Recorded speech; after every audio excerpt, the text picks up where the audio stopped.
Question देखिए भाई, अच्छा क्वेश्चन है। इस तरीके के 2 क्वेश्चन है, तो मैं उसका एक डिस्क्रिप्शन में लिंक दे दूंगा दूसरा क्वेश्चन का। पहले आप ट्राई कीजिएगा, बाकी उसका सॉल्यूशन तो मैं यहाँ पर करवा ही दूंगा। एक जहाज़ में किनारे से 20 किलोमीटर पर दूर है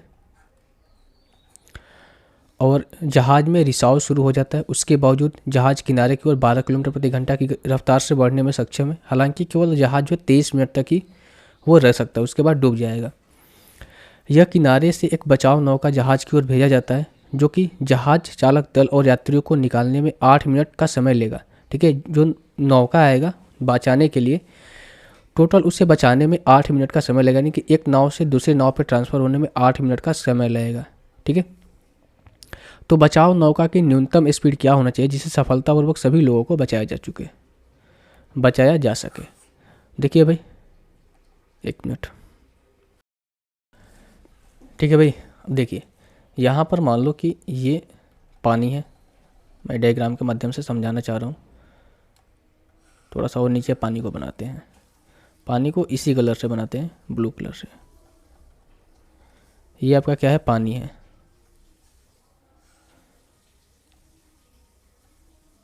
तरीके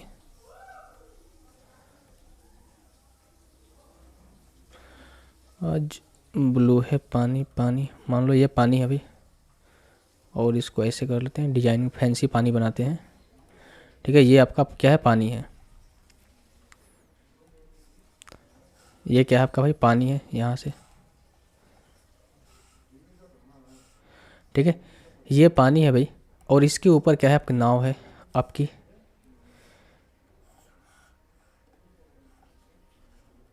नाव, ये आपकी क्या है, नाव है। ठीक है, ये आपकी क्या है, नाव है। और यहाँ पर क्या आपका किनारा है, और यहाँ से एक दूसरी नाव जाएगी बचाने के लिए इनको। भाई बनाने तो आता नहीं है ना, मान लो ये नाव दूसरी है, ये आ रही है बचाने के लिए। तो हमें इसकी स्पीड बताना है कि भाई ये स्पीड इसकी कितनी होनी चाहिए। मान लो इसकी स्पीड है 80 किलोमीटर प्रति घंटा, और किनारा से लेकर यानी कि इस पॉइंट से जहाँ पर ये नाव है, इस पॉइंट से लेकर इस पॉइंट तक के बीच की जो डिस्टेंस है भाई, वो है आपकी 20 किलोमीटर। और इस नाव में एक छेद हो जाता है, यानी कि एक लीक हो जाता है, जिससे नाव जो है तल तल डूबने लगती है। तब फिर भी लेकिन इसकी स्पीड कितनी है, 12 किलोमीटर प्रति घंटा।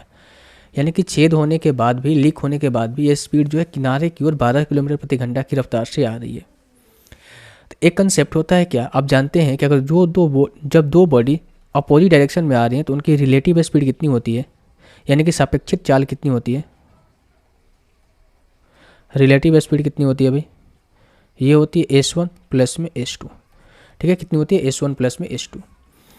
तो आप हमें ये बताइए भाई, एक यहाँ से एक लॉजिक और भी समझिएगा कि ये नाव जो है ना, ये नाव जो है जो जिसमें छेद हुआ है, ये नाव 23 मिनट तक ही, ये नाव 23 मिनट तक ही मतलब कि जा सकती है। ठीक है, 23 मिनट तक ही जा सकती है।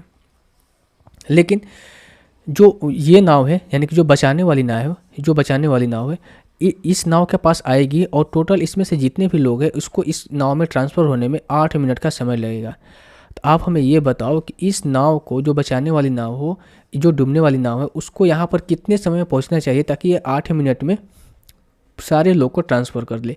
तो आप बोलोगे भाई 23 माइनस 8 को लो, कितना हो जाएगा, 15। अगर ये नाव, जो बचाने वाली नाव है, 15 मिनट में यहाँ पर पहुँच जाती है, 15 मिनट में इस पॉइंट पर पहुँच जाती है, तो इसमें से 8 मिनट तक पूरे आदमी को इस नाव में ट्रांसफ़र कर दिया जाएगा। उसके बाद ये नाव डूबे चाहे जो भी है। ठीक है, यानी कि यहाँ से हमें आपको थोड़ा सा लॉजिक लगा कर सोचना पड़ेगा कि ये नाव जो है कितनी देर में इस नाव के पास पहुँचेगी। तो आप बोलोगे 15 मिनट में। कैसे पहुँची, मैंने आपको बता दिया, समझाया कैसे पहुंची, मैंने आपको समझाया ना। तो आप बोलोगे बिल्कुल भाई आपने समझा दिया। यानी कहने का मतलब ये हुआ कि इस नाव से इस नाव के बीच की जो दूरी है 20 किलोमीटर है, और जो ये बचाने वाली नाव है, जो बचाव करने वाली नाव है, इस नाव तक पहुंचने में 15 मिनट का समय ले रही है। तो हम यहाँ से कह सकते हैं भाई, हम यहाँ से कह सकते हैं कि रिलेटिव स्पीड कितनी हो जाएगी। यानी कि देखो, इसकी स्पीड तो हमें 12 किलोमीटर है, इसकी स्पीड कितनी है, 12 किलोमीटर है।